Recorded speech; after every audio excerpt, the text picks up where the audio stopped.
Good afternoon, everyone. My name is Sharik Abdul Ghani, and I am the director of Minaret Foundation, where our focus is to lift American Muslim voices for sustainable change through multi-faith and civic engagement.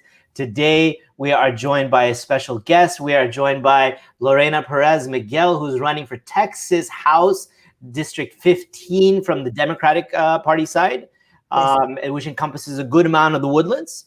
It looks like sort of a gerrymandered district, if I may say, but not as bad as some others. Not as bad as some of the other ones. I live in Congressional District 22, and that is just gerrymandered all around. It makes its own unique shape. I think like an S from our alphabet. It's pretty interesting. Yeah. But we're joined by Ms. McGill today, who's running for Texas House District 15 as part of our candidate Q&A series, which are weekly discussions and coming up to be Tuesdays and Wednesdays and Thursdays now, with candidates running at all levels of government, from county to city to state, and a little bit of federal mixed in as well. Thank you for joining us today, Lorena. Thank you very much for the opportunity, Sharik. Absolutely. So, Lorena, let's just jump right off, as Chris Wallace said yesterday at last night's debate, which was pretty interesting. Let's just jump right in and tell us about your platform. I am Lorena Perez McGill. I am a wife, a mom of two wonderful kids who attend public schools here in Conroe ISD, and also an attorney. I have my solo immigration practice in South Montgomery County, and of course, a small business person as such. And I also want to become the voice of Texas House District 15, but not only the communities, but also the voice for everyone here in Texas, and go to Austin so that I can work together alongside all of the other representatives and everybody else in the Texas legislature, and we can get us through what we're going through right now. Well, where do you have key platform issues that you feel are just the most important or that resonate with your district that you'd like to talk about? Most definitely. Yes, I do. The reason why I jumped in this time was because of redistricting. And as you were talking about gerrymandering, what I think happens when only one party is represented, when we're at the table trying to redraw the district lines and just redraw the maps, is that usually nothing good comes out of it. I am convinced that if we have representation by both parties and by everyone who is looking after the interests of everyone in Texas House District 15 and also throughout Texas, we're going to have better outcomes so that we are not entangled for the next 10 years in court, right? I mean, what happens after census? After census, we redistrict. And after redistricting, then the lawsuits are going to come up.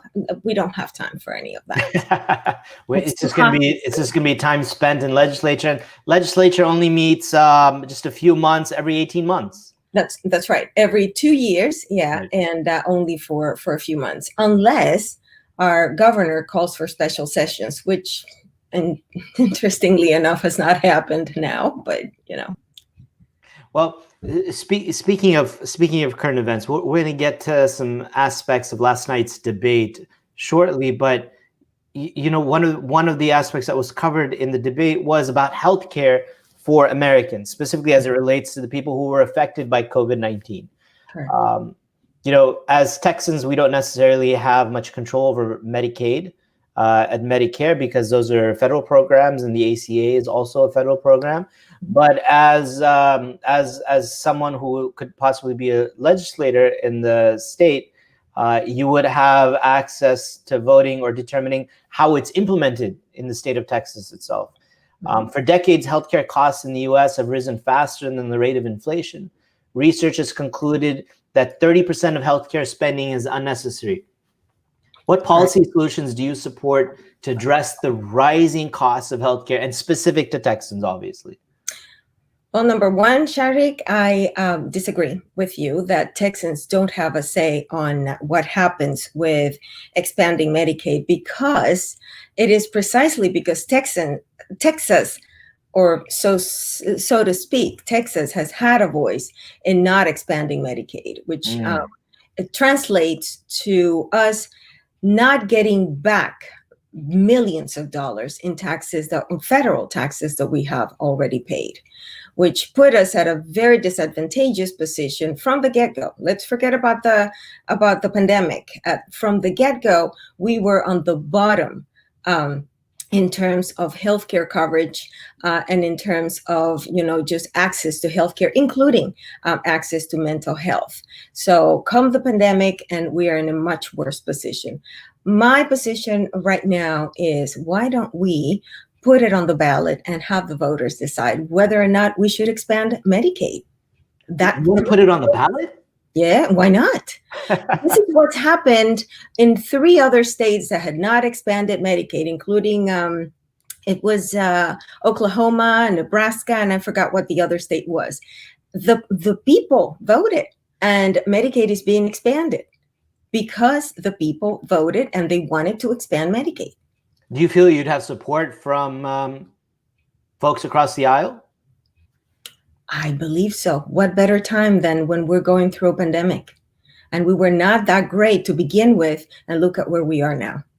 And add to that the fact that we are in a district. My district is a place where we don't even have public hospitals. All the hospitals around here, we have St. Luke's, we have Methodist, we have Memorial Hermann. We don't have public hospitals in this area. They're the ones who are really suffering and bearing the grunt.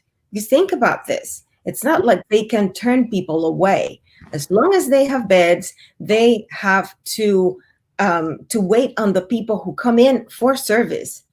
And those people who are coming in through, the big entrance with the red carpet and all the bright lights, which is the emergency rooms. It's the most expensive way to enter a hospital system. Right now, I think would be the time to push for that, and people would understand. It's interesting that you bring that up, because 4.3 million, Texas is called the uninsured capital of the country. That's right. 4.3 million Texans are uninsured. If elected, what would be your first step to help alleviate costs for those who are uninsured while also protecting them?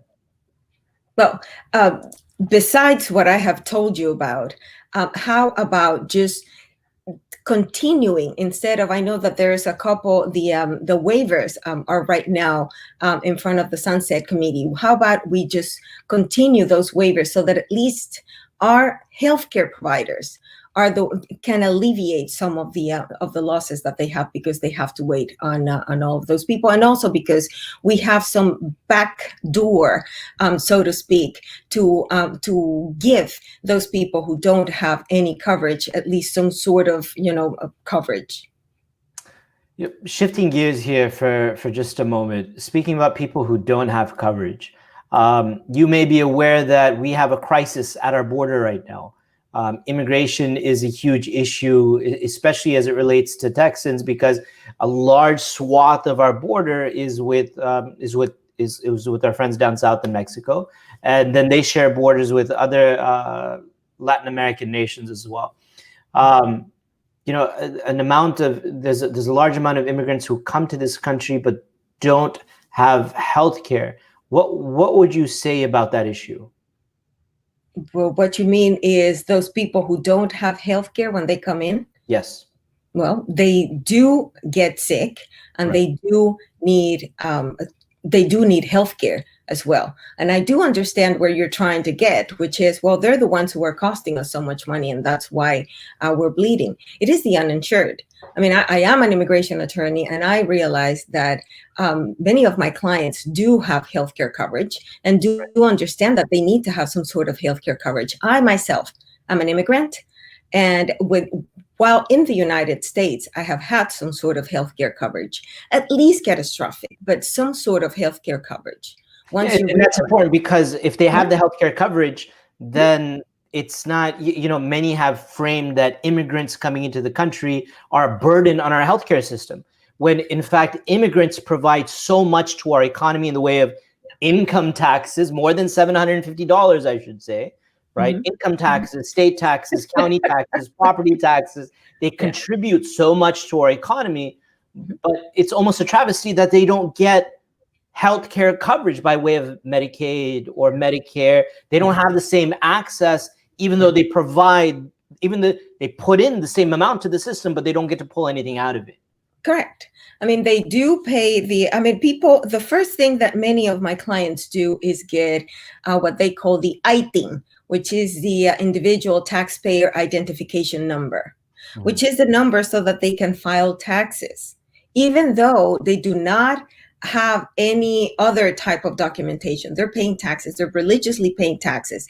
And actually, let me tell you this. When they tell me I don't see any of this money or none of it comes back to me, I tell them that's not true. Because your children who are American citizens, because they have children here in the United States, or at least the ones that I've talked to, go to public schools. That's part of how you're getting your taxes, how you're seeing those taxes. Fire service, police service. Thank you. Roads, nice roads. Yeah, exactly. So that's how they see their money. I do understand what they're saying in terms of, well, we don't see any other of the money, but I'm like, you know what, but still. So it's a 50-50. And here's where you need to see the balance. For the people who tell me, well, the illegal immigrants are the ones who are really burdening our health care system. I tell them, sorry, but they are the people who don't have any health coverage or do have health coverage because they have gotten it. And they're like, well, but all of those pregnant women who are having the babies, well, those are American babies. What do you want me to say? They're being born in the United States. They're providing health care for U.S. citizens because that child is an American citizen. And that's the end of the conversation. I mean, let's just stop saying that, the immigrants are draining the system. The immigrants are draining the system. And then number one, not fact checking whether or not it is true. But most importantly, still just eating our vegetables. I'm sorry, who's picking the vegetables exactly? And, just getting all of the benefits. Construction. Let's talk about people who work in construction, just reaping from, all of the hard work of all of these people. And then at the same time, beating them with a stick. That's not the way it should work. That's not how America was built. And that's not the way that America should go. Speaking as an immigration attorney, and you really want to go there? Huh? Do you really want to go there? No, I don't. I don't really want to go to your law work, but there's a project that we're working on in our organization, and it revolves around children and family separation, specifically at the border. I'd like to hear from your experience, and we're getting a couple of questions about this right now. It's how would you address child separation? In our organization, we go a little above and beyond, and we call it what it is. But child separation is something that weighs heavily on our country's morals. I think the way that we appear from the outside, especially, but also, frankly, this isn't the country that my parents immigrated to, where we separate mothers from their children. I cannot imagine for a moment what it would be like to separate for any person of authority, for any person at all, to separate me from my son or my daughter. Especially my daughter. This is not going to happen. Yes, I agree. What would you do? You feel that this is something that you would be able to tackle if elected?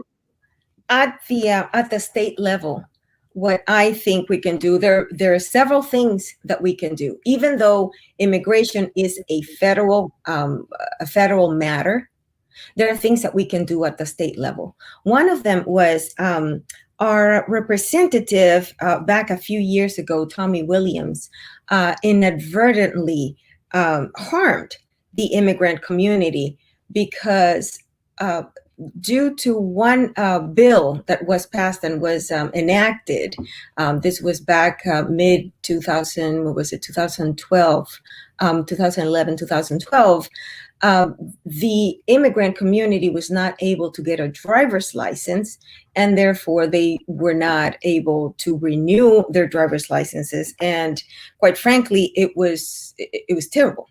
One of the things that I would like to do when I get back to, because I know that there have been efforts, even by our own representative, Tommy Williams, to undo what he had inadvertently done. And I know that there have been bipartisan efforts. And by the way, Tommy Williams was a Republican, and bipartisan efforts to try to backpedal the harm that was done to the community. I think that is something very important, because somebody who's driving without a driver's license Mhm. is a menace to everyone, because I don't know Absolutely. who has vetted this individual to be on the roads. But most importantly, think about the effects of somebody who is driving without a driver's license on, how scared that person is. Think how that translates into his household, the children, what they're seeing and what is happening, and all the situation of uncertainty. I think that that's one of the things we need to do in terms of separating children. I don't have to say how abhorrent and how immoral that is, and how I am so ashamed to call myself an American when that is what's happening right now in the United States. It should stop. I became an American citizen during the United States of America. I came during the America right after Reagan, and I still benefited from the Reagan amnesty. And I still remember to this day, and actually, I play it every now and then. The final speech of Ronald Reagan as he was leaving the presidency, it was actually the love letter to the immigrants, where he talked about, you can go to another country and you will not call yourself a citizen of that country. You come to America and you can call yourself and you can become an American citizen. Oh my goodness, that's the country I fell in love with. And what's happened? I'm sorry. Did you say you were with the Democratic Party or Republican Party? I'm a little confused here. I am an American citizen, Sharik. That's what I am. I am an American citizen. Love it. Absolutely. Yeah. Absolutely. And so that's the country that you fell in love with. And that's the same country that my parents fell in love with. And growing up in the public education system here, that's a country that I was always taught, a country that welcomes immigrants, that welcomes the downtrodden. I mean, the quote inscribed on the Statue of Liberty. Yes. I think we here at Minaret Foundation, especially in the Muslim community, truly believe that this is a stain on our nation, but it's a stain that needs to be scrubbed off. But not just scrubbed off, but it needs to be righted. We have to take care of these children. We have to take care of the parents, and we have to make sure that they're welcome. And we do more than apologize, that we make up for our misdeeds. And that's incumbent upon all of us, not just Americans, but especially as Texans. Yes. Right? Yes. And acknowledging that whatever's happened to those kids and those parents, they're just for life. They're marked for life. Right. Because whatever we've done to them, it's done. The psychological trauma will last. Definitely. We have to work on their next generation. As tough as that is to say, and as easy it is for me to say, but we have to ensure that they're taken care of. Yet not just financially, not just making sure they have a shelter, they have an opportunity here in this country, but they're taken care of mentally as well. Some of them have suffered massive amounts of trauma, especially at the hands of immigration and customs enforcement officials. Stuff that continues to leak out. There is an issue in our community where there's an ICE facility in Florida that was forcing Muslims to eat pork and forcing Jews to eat pork and non-kosher food, right, at an ICE facility. And then, frankly, our community was up in arms about it. It was a huge issue. Ilhan Omar, Congresswoman Rashida Tlaib, wrote a letter. I think we spoke with Congresswoman Eddie Bernice Johnson out of Dallas, and several others signed on to a letter to ICE. But that's just food. In the scheme of things, children being separated, living in abhorrent conditions, actual cages, not getting toothbrushes. I mean, this is, it's nothing in the scheme of things, but it's definitely something that we have to work on together to right. Now, speaking of immigration, customs enforcement, and law enforcement, with the killing of Mr. Floyd, and then we see the continued injustice of Miss Taylor in Louisville, police reform has been on the top of everyone's minds. In fact, President Trump has spoken about police reform as well, even though he's all about law and order. But he has spoken about police reform as well, and our governor has as well. Chief Acevedo and other police chiefs have gone on record to say that they believe if an officer is fired from one municipality, they should not be allowed to rehired in Texas. Because here's a fun fact for our audience, and for those who are tuning in, again, they've heard me say this all the time. If a police officer is fired from HPD They can be rehired in Sugar Land Police Department, or rehired in Dallas PD, or rehired in El Paso PD, or the sheriff's office. In the state of Texas, you have to be fired twice in order to lose your peace officer's license. Seeing that the majority of major police chiefs in the state of Texas believe that this is a law that should be rescinded because it happens at the state level, because the state has authority over TCO. Should police officers be rehired once they've been fired for their conduct? If it is because of their conduct, no. But this is what should also happen. They should get appropriate help. Those people should not be left to their own devices, because it is obvious that they have that whatever challenges they're having, they're not going to overcome them by just shunning them. So when you say help, could you expand on that a little bit more? Yeah. What do you mean by that? Whatever kind of help that they need. And here's where I think that training in terms of implicit and a conscious bias is important. And here's where I think that police needs to be retrained. My cousin's husband is a retired police officer, and he will tell you stories about some things that happen in the police force, not in the state, it's in another state, but things that happen in the police force where, I mean, you don't have to be an expert to understand why it is that sometimes they behave a certain way and not another.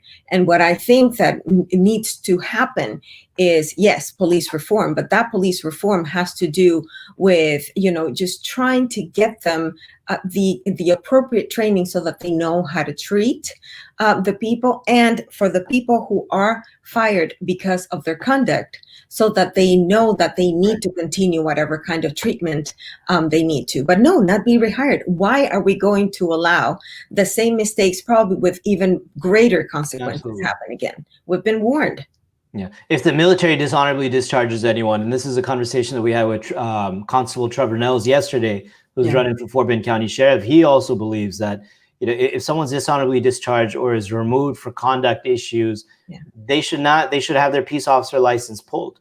It's common sense, because at our organization, we're not talking about defunding the police. And I think most organizations in Houston are not talking about defunding the police. It's how can we better assist the police force in becoming a more relational partner to ensure that they have the tools they need for better policing, right? I still want to see the police as the ones who are that I'm going to look up to, and the ones that I'm going to reach out to. Right. If something happens to me, or if something happens to my children, I would like that for everyone, not just for me. Absolutely. Now, switching gears a little bit to education, but specifically the school to prison pipeline. If a student is arrested in high school, they are 50% more likely to drop out before graduation. Most people don't realize that kids these days, when I was in high school and middle school, you couldn't get arrested for defending yourself against a bully. It just wouldn't happen. You might get a slap on the wrist. You get written up, but that would be the end of it. And sometimes not even that, especially if you could show that you were defending yourself against a bully. But kids, you get your scarf pulled off, you get punched in the face, you have to lie there and take it. Otherwise, you also can get arrested and thrown into juvenile. So kids are 50% more likely to drop out before graduation if they're arrested. Many students are arrested just due to petty misconduct in school, and they're either sent to juvie or arrested and tried as an adult, which is a huge issue in our state. You can be tried at the age of 17. Many would disagree with what I'm saying, but a 17-year-old still doesn't know right from wrong, frankly. They may have the basics, but they're still a child. They're still a child. They can be tried as an adult for just defending themselves. This is often referred to as the school to prison pipeline. Lorena, what's one concrete step or policy measure you would take to combat the school to prison pipeline, which disproportionately affects people in underprivileged communities, not just in Black and brown communities, but in white communities as well that are underprivileged? And we're seeing a great amount of refugees in our country, in our state, in our city, who live in underprivileged situations where there's prostitutes on the corner, drug dealers on the corner, and they grow up in this environment and they'll be affected by the school to prison pipeline. Yeah. Education. Education is so important. And here what I'm talking about is training. Training within the school so that they don't only learn math and social studies and whatever else, but that they also learn to respect and that they also learn to embrace differences. That would be my first step. Then trying to also do the some reform for the judicial system. I do agree with you. I have visited the juvenile detention center, the women's juvenile detention center here in Harris County. It breaks my heart to see all of these, 14, 15, 16-year-old girls who are probably just getting trained in jail while they're in prison. Right. To see what they're going to do next. And it even breaks more my heart to see some 17-year-old being tried just as an adult. Punishment should not be the answer. The answer should be, let's reform them. And reform is not what's happening right now in our prisons, not in our juvenile detention centers, unfortunately. More programs within the detention centers for those young people, so that they actually can leave the detention centers at least with a trade, with some sort of means to support themselves, so that they don't have to go back to that kind of life. But I think that where it starts is at the very same schools. Would you work with the Texas Criminal Justice Coalition and others who fight to end the school to prison pipeline if elected? Most definitely, yes. So talking about working with coalitions, we know Houston is one of the most diverse cities in the United States, but it remains a talking point unless we see it reflected in our relationships and we see it reflected in our government. Lorena, as a person of color, diversity probably isn't a non-common sense issue. I think you understand it, but what would you do to ensure diversity in all aspects of your office and in your policy making? I'm doing it right now. I'm running for office. And I did not stop. This is the second time that I'm running for this position. And the first time I ran for this position, I got 1/3 of the votes, and I did not stop there. I went to the Texas legislature and I advocated with groups that I am a member of. I advocated with the National Alliance for Mental Illness. I advocated with Moms Demand Action. I'm one of those. And I love our motto, expect us. I also went with the chambers of commerce here in Montgomery County. We went on Montgomery County Day at the Capitol. I kept on plugged in with the community so that we can actually be the ones who are the change and who push for change and who hold our elected officials accountable. There's a saying, and I know that it is in English too, you're either at the table or on the menu. You're either at the table or you're on the menu. Yeah, we have to be at the table. We have to be. The one thing that shocked me the most, I've lived here for 5 years. I moved from Montgomery County, Maryland to Montgomery County, Texas. And the first thing that shocked There's a Montgomery County in Maryland as well? Yes, sir, there is. Yeah. Did you purposely move to another Montgomery County, or was it just chance? It just happened. Yeah, I didn't do it on purpose, no. But we moved here because because of my husband's work. Yeah, I decided to become arm candy. But no, the first thing that shocked me when I went to the independent school districts meeting, the first meeting I went to, the kids were already in school, and it was a meeting where they were going to talk about the budget. And I asked at the PTA, so who's going to go from our PTA to the discussion of the budget? And they just looked at me like I was weird. And they're like, nobody goes to those meetings. And I'm like, okay. So I just went. And I realized that and I read, of course, first about, the makeup of the independent school district Conroe ISD, and that in an ISD as diverse as Conroe ISD, culturally and from every aspect, where there was one Black guy on the board and one woman on the board.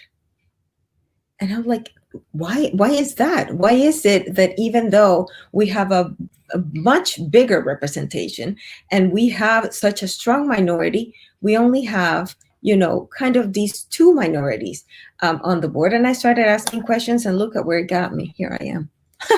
Wow. Wow. Speaking about inclusivity, there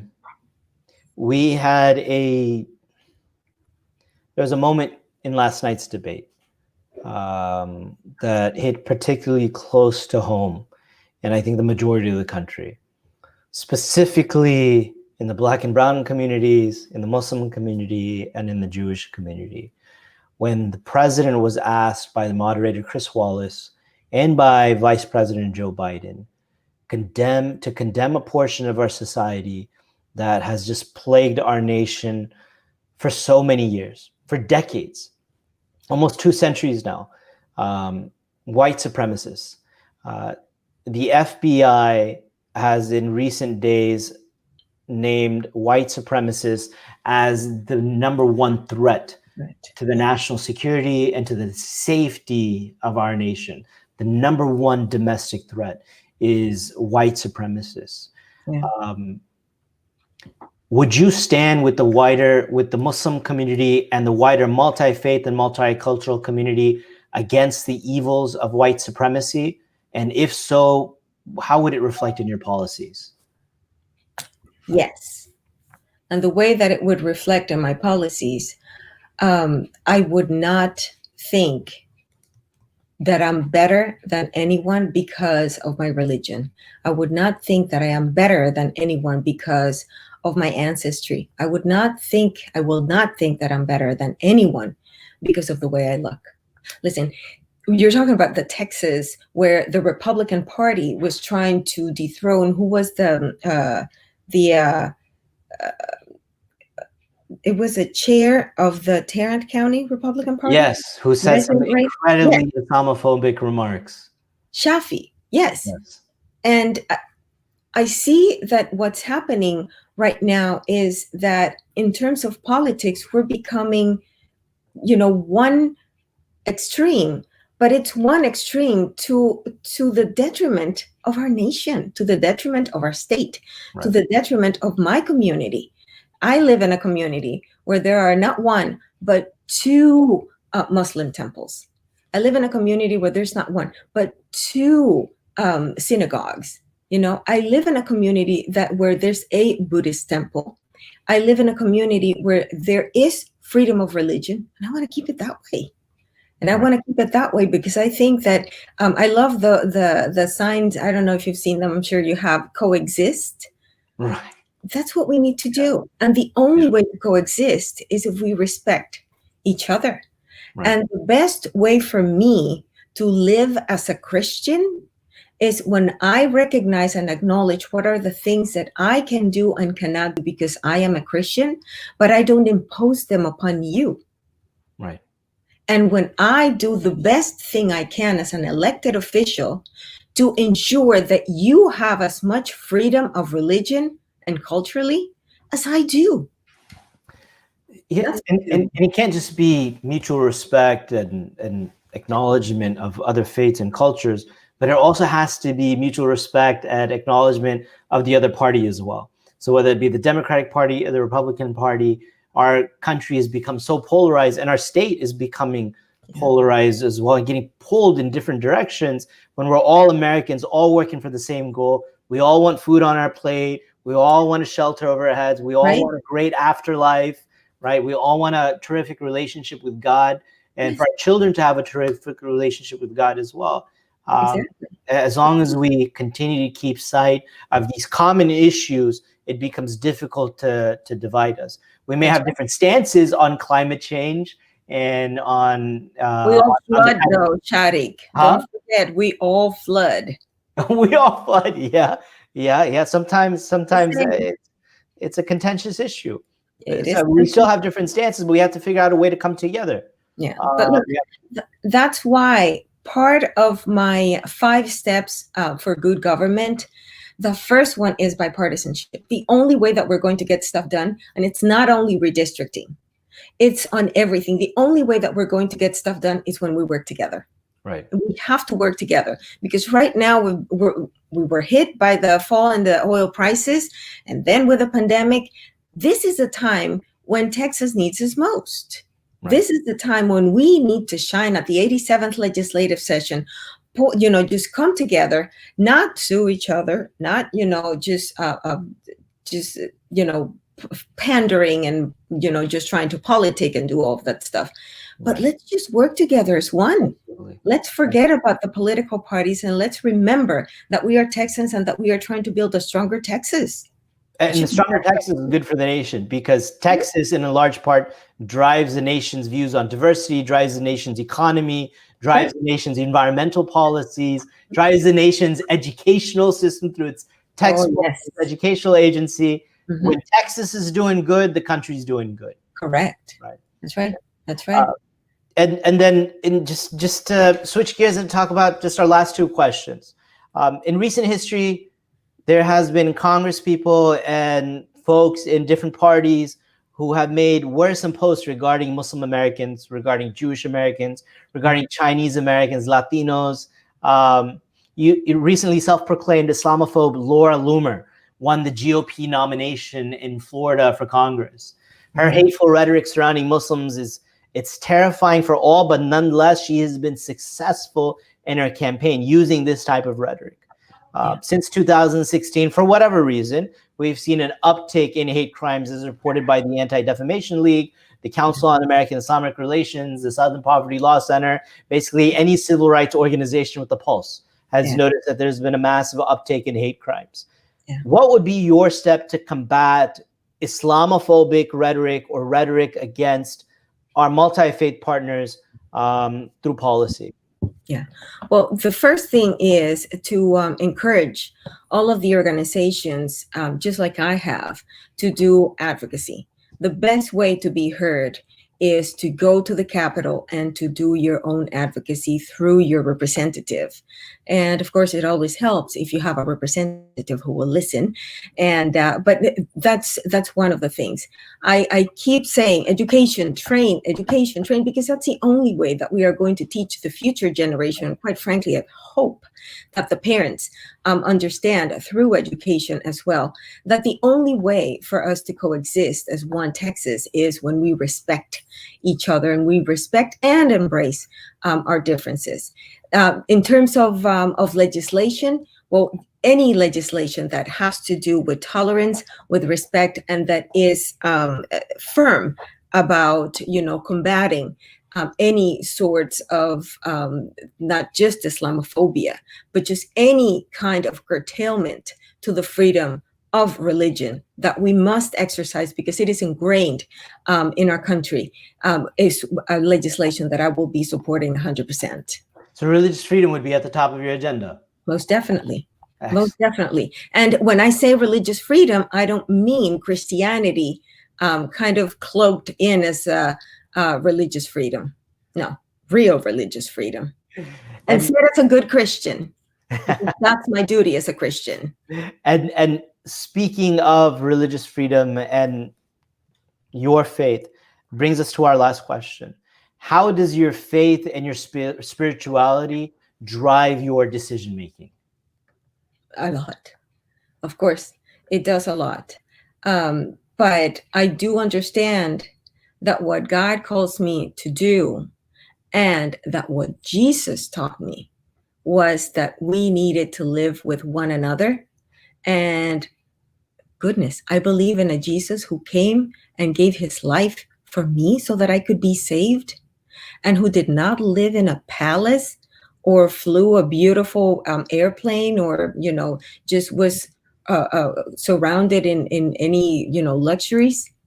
He led a simple life, and he told us that we need to love God first and then one another as ourselves. He didn't put any labels. He didn't say, but you need to love the Muslims a little bit less. He didn't say that. So that is, those are the guidelines that I have. The other thing is to do good and to do my job the best I can. And as I told you before, I know what my limitations are because of my religious beliefs. And I am going to respect yours because you have your religious beliefs. And that is what I call freedom of religion.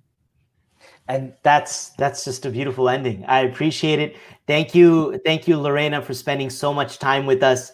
My name is Sharik Abdul Ghani. I'm the director of Minaret Foundation, where our focus is to lift American Muslim voices for sustainable change through multi-faith and civic engagement. We're joined here today by Miss Lorena Perez McGill, who's running for Texas House District 15. If you're in the Woodlands and around the Woodlands, please check out our website. It's lorenafortexas.com.